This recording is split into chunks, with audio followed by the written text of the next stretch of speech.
Today on OC News, mourners flock to Vatican City for Pope Francis's funeral. Guest speakers of all backgrounds are inspiring students at Cal State Fullerton's Comm Week. The city of Long Beach declares itself a safe haven for the LGBTQ+ community. All this and more on OC News. This just now in tech news. First responder on the police. There's been a lot of collaborative efforts. We're blessed to be here in Fullerton. Brought to you by the broadcast journalism students at Cal State Fullerton. OC News starts right now. Hello, and welcome to this week's early edition of OC News. I'm Justin Rosette. And I'm Peter Gibbs. Thank you for tuning in this Wednesday afternoon. Due to a series of controversial decisions as of late, President Donald Trump has become increasingly unpopular in the recent months. Recent research conducted by Reuters found that Trump's approval rating dropped to 42%, a notable decrease from his original 47% approval rate after his January 20th inauguration. This marks the lowest rating for the president since his return to the White House.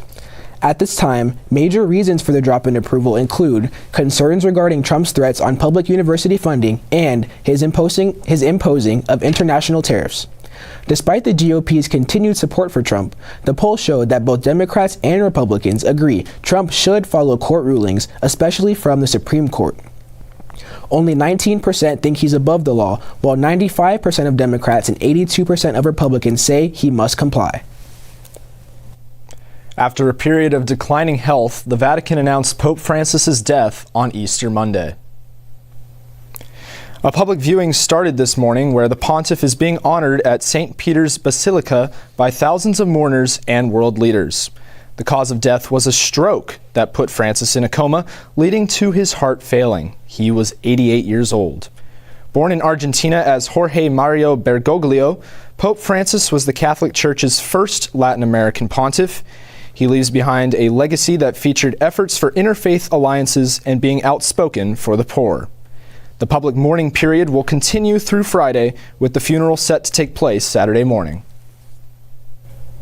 Students in Florida are petitioning for improvements to campus safety, including the ability to lock classroom doors manually from the inside.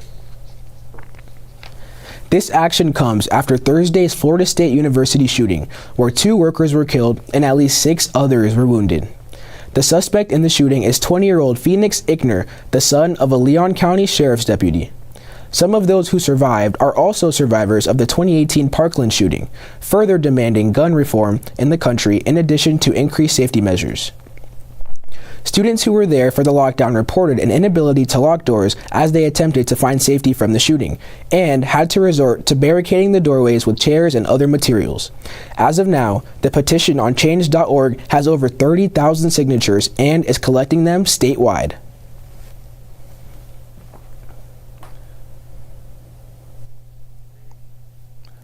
Donald Trump's tariffs are once again in the spotlight, with California businesses bracing for the impact. Jocelyn Carate has the report on how these federal policies could affect the local economy. California businesses are feeling the pressure as federal tariffs continue to impact trade and manufacturing costs.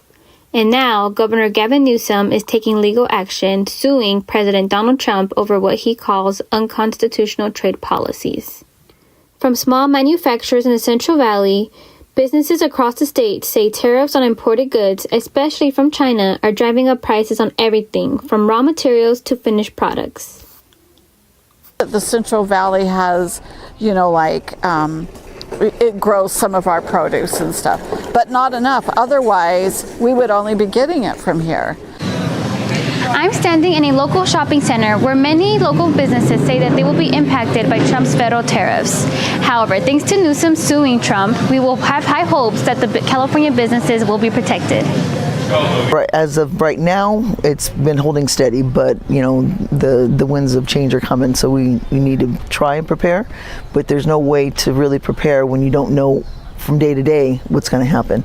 So it's been very difficult to try and plan for anything. Because, we want to talk to our vendors. We're going to order shirts this week because we know there's a backstock in the states already. For now, it's unclear how quickly the courts will act, or what relief if any, will California businesses receive? This is Jocelyn Girarte reporting for OC News. As LGBTQ plus rights face continued debate across the country, one Southern California city is pushing back. Our reporter Delilah Grubaugh has more on the story. The city of Long Beach, one of California's most diverse and populous communities, has declared itself a sanctuary city for LGBTQ individuals. This distinction was made following a unanimous city council vote earlier this month to adopt the motion and officially recognize March 31st as Transgender Day of Visibility. This move comes at a time where LGBTQ rights are facing legal challenges nationwide, with this year alone seeing the introduction of over 500 anti-LGBTQ legislation. I'm in front of the center of Long Beach, a community hub that provides advocacy and support for LGBTQ individuals.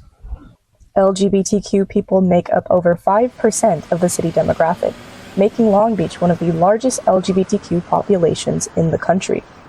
This visibility is something queer historian and Professor Craig Lofton emphasized. The city of Long Beach is making a, public declaration that you are safe here, you are protected here, and that at the city level, certainly, we're going to do everything in our power to mitigate, challenge, and try to stop these very bigoted and dehumanizing policies and laws that are being pushed at by the federal government in the current administration right now.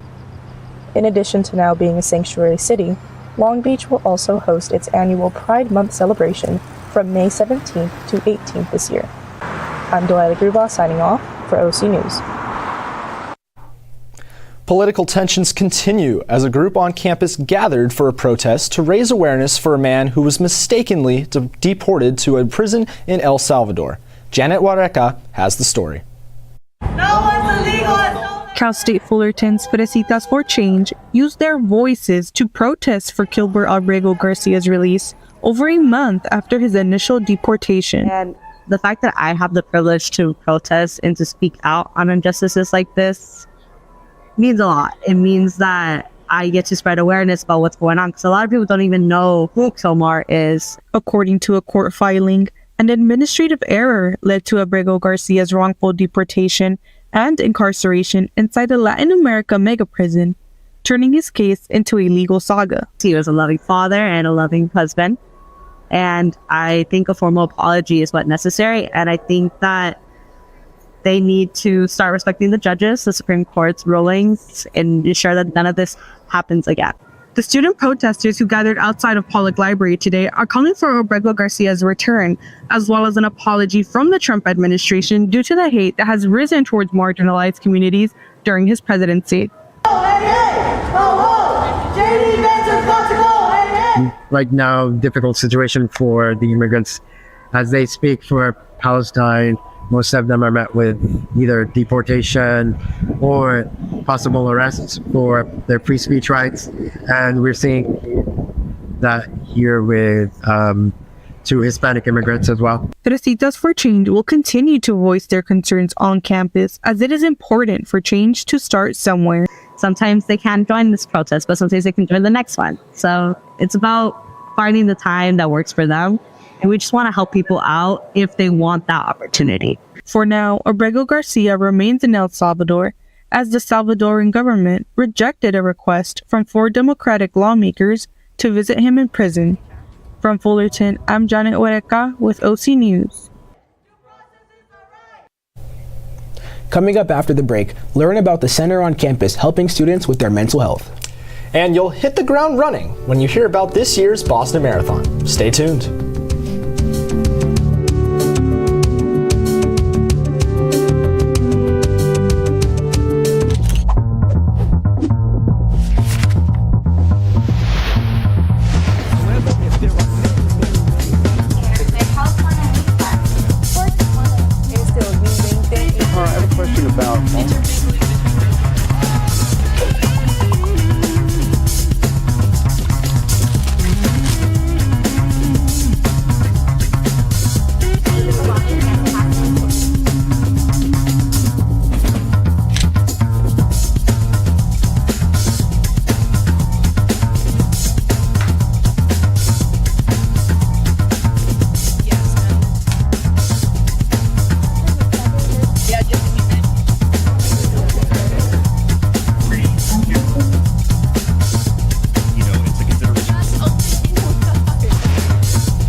world, I have a quick message. It's about safe driving. Alright, let's go. Anytime you're driving, have the seatbelt buckled tight. Both hands on the wheel and your phone out of sight. When not in your hand trying to text somebody back. Because if you do, your car might get smacked. The moral of the story, just put your phone down. The people on the road will stay safe and sound. Put your phone down, put your phone down. People on the road will stay safe and sound. Yeah.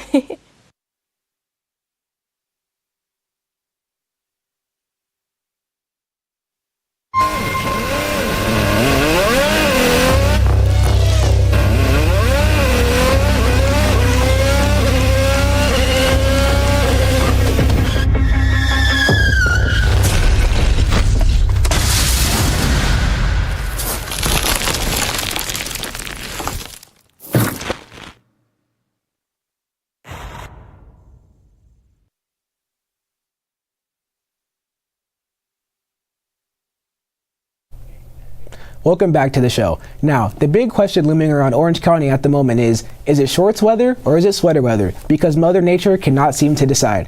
Here to help us out is Hope Ferris with this week's weather forecast. Thanks, Justin. This spring weather is as temperamental as always. Let's get into today's forecast. So today it is a high of 69 with a low of 55. The winds are averaging about 9 miles per hour and the humidity at about 52. If you can feel that, so can you. Sun rose this morning at about 6:09 and it's going to set later today at 6:29. Let's go ahead and head into the 5-day forecast, which is much more interesting. So tomorrow it's going to be sunny at 71 with a low of 53. It's going to start dipping down Friday and Saturday, with Friday being 67 and then raining on Saturday at 63 with a low of 51. It's going to start coming back up Sunday and Monday, hitting 67 and 74 on Monday. It is going to be hot next weekend, hitting around high 70s, almost 80 on Wednesday and Tuesday. So make sure you dress warm. Get ready for the spring weather. Hopefully it stays like that, but it is looking like it's going to dip back down for the rest of the week. Of course, make sure to take advantage of all the good weather days we have, as we are still 2 months from the wonderful summer weather, June 20th, if you want to keep in track. That's all I have today in terms of weather. Back to you, Justin and Peter at the desk. Thank you, Hope. Mental health is a growing concern among college students, with many struggling in silence. At Cal State Fullerton, one event is helping students find the support they need. Jonathan Zarate has the scoop.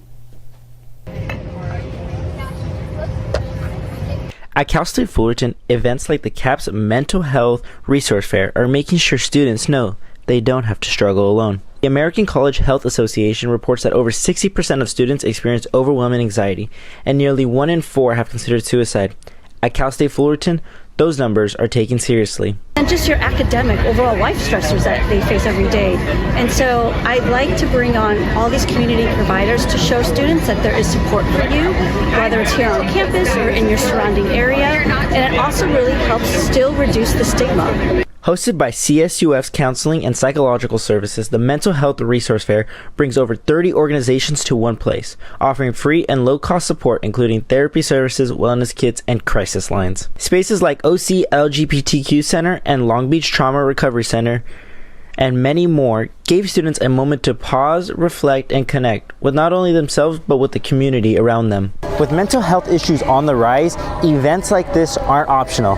They are essential. With self-guided activities to in-person counseling, events like this are where students can get immediate help. It's such a stigma, and it could just to have events like this is so helpful and informative. Not only that, but it just makes we're normalizing mental health. As mental health needs continue to grow, Cal State Fullerton is making it clear. Support is available, students are heard, and help is never far away. From the Central Quad at Cal State Fullerton, I'm Jonathan Zarate with OC News.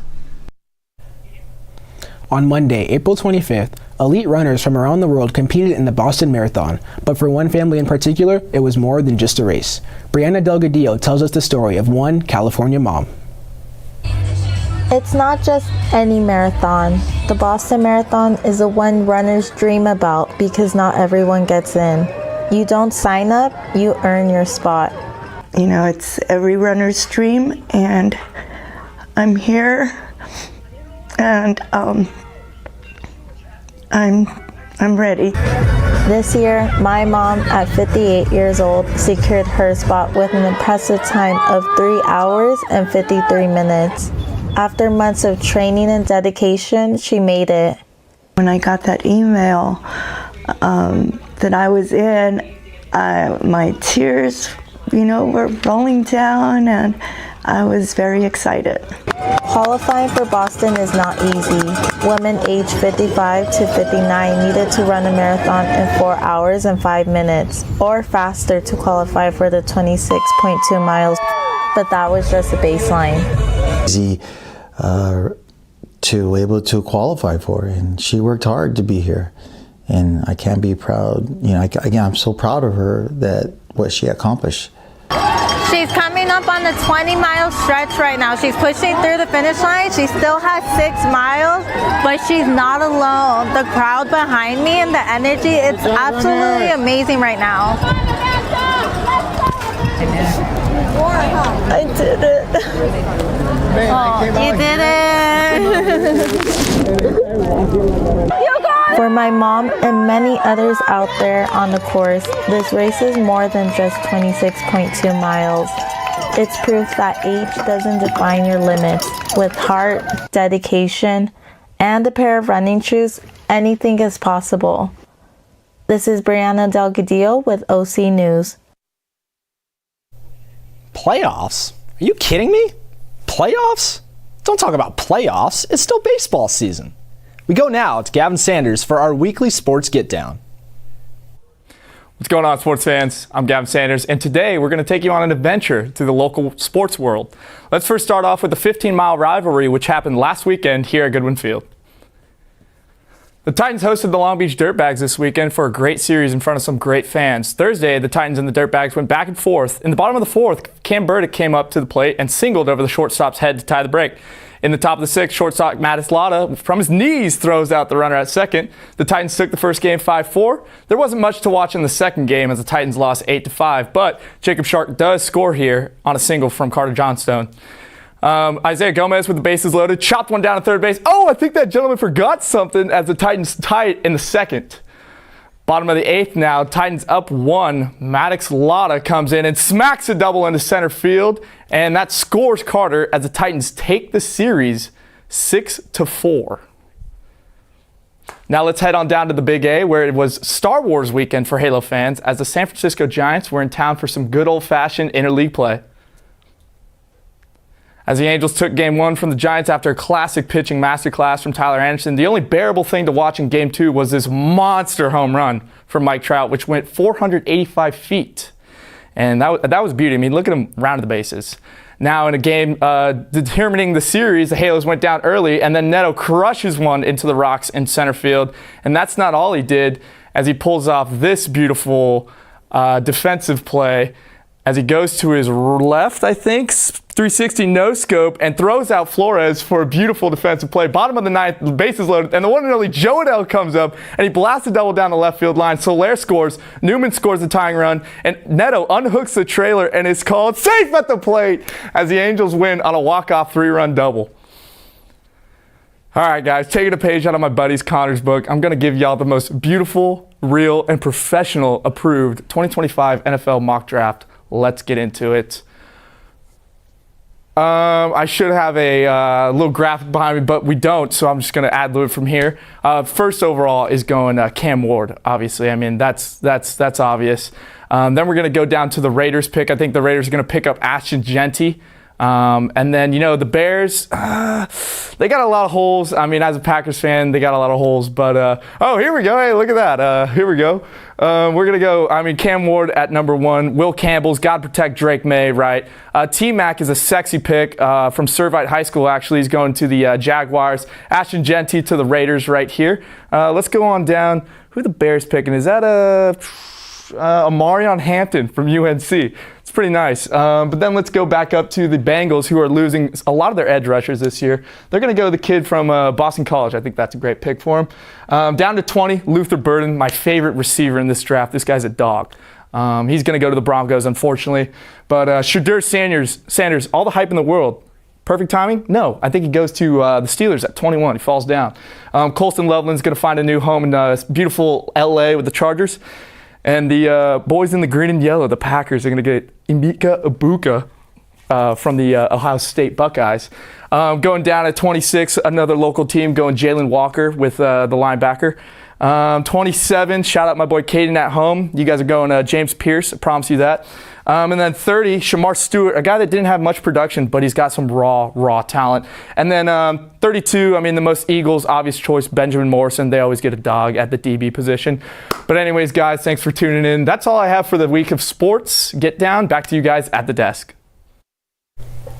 Thank you, Gavin. I'm really hoping that the Rams just pick something good. That's all I care about. But when we return, we find out just how long it's been since the very first YouTube video. And we hear all about the Super Slam SmackDown moments from this weekend's star-studded WrestleMania. Stay tuned for more.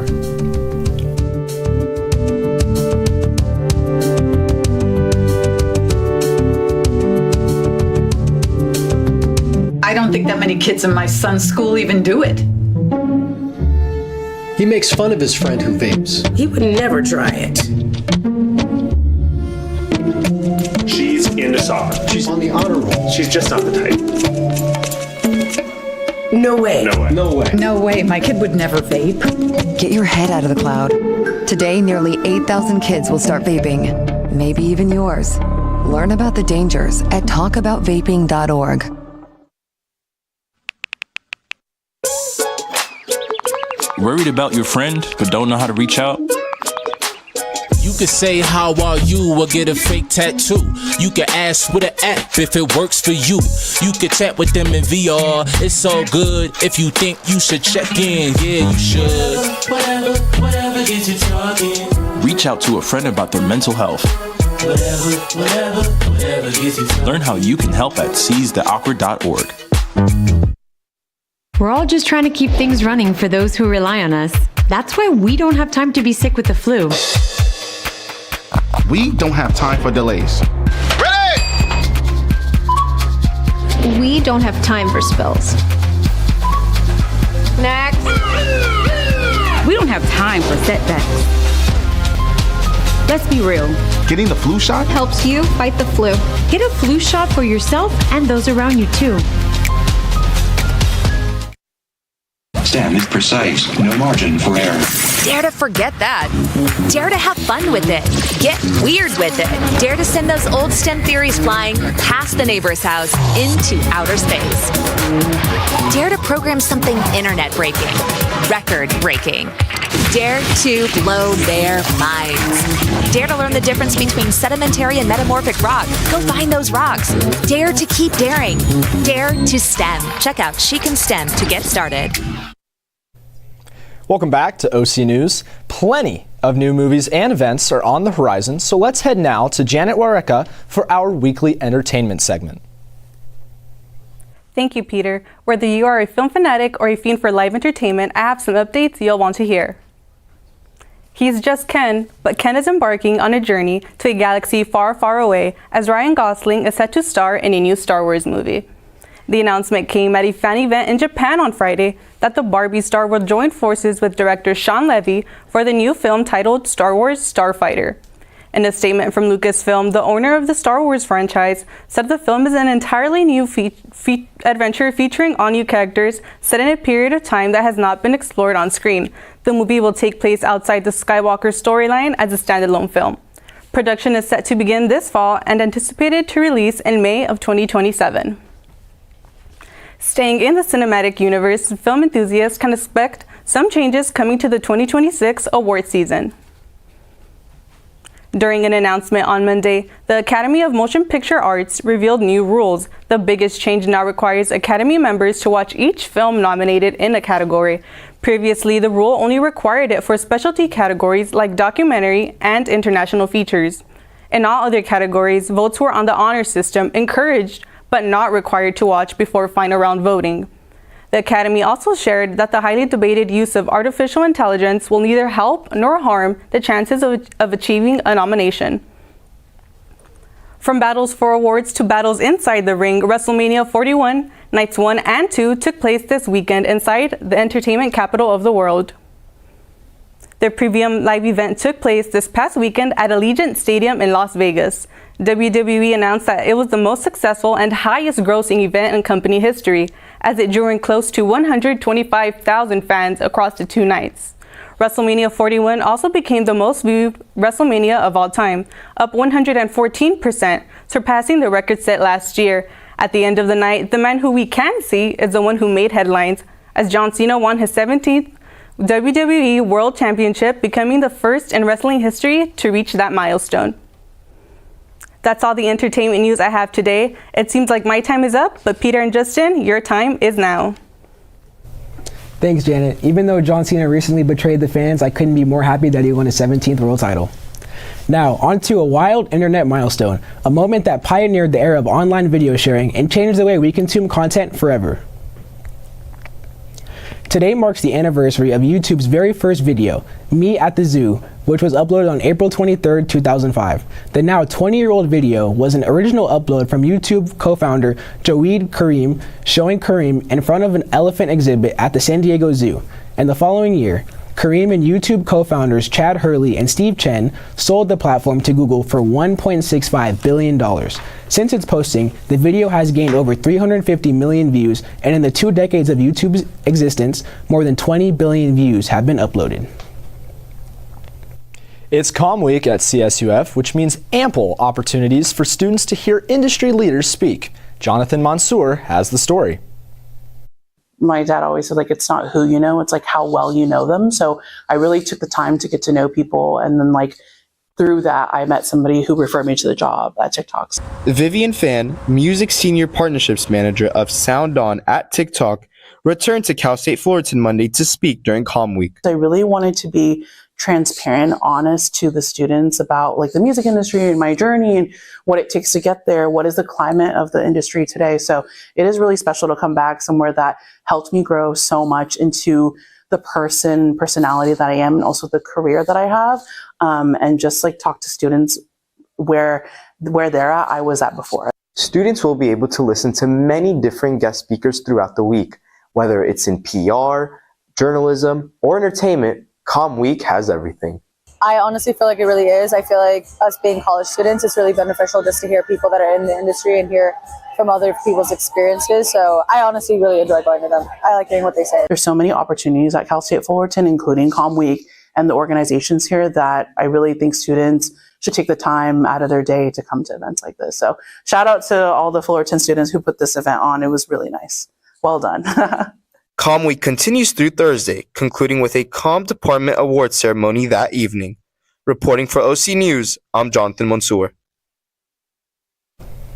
Last Thursday, springtime was in full bloom, and at the Cal State Fullerton Arboretum, so were small businesses. Our reporter Daniel Tinoco has more on the story.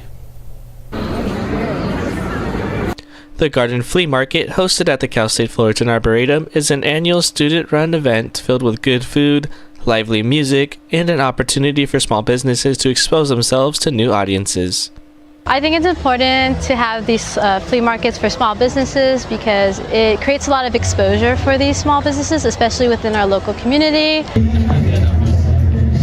The market, hosted by the Event Planning and Management class, provides a platform for local small businesses from within the community to showcase their products. The event also brings awareness to the Arboretum itself. The Fullerton Arboretum is a perfect resource for both students and members of the Fullerton community to enjoy nature and relax. However, not many know that it is in fact on the CSUF campus. Dr. Jasmine Phillips has this to say about the importance of hosting events here at the Arboretum and what it does for its awareness. So one of our goals is to get students to come out and explore this resource that's right here on their campus. It's not something that many students do or take the time to do it, so we're giving them the opportunity to do it while also showcasing students and small businesses. You'll need to wait another year for the Flea Garden Market, but the Arboretum is open every Sunday through Friday from 9 to 4 p.m. This is Daniel Tinoco with OC News. Make sure it's not on the... You're good. You know, Peter, I wasn't able to make it to this year's flea market, but I did go last year. It was a great event, and they had some great food.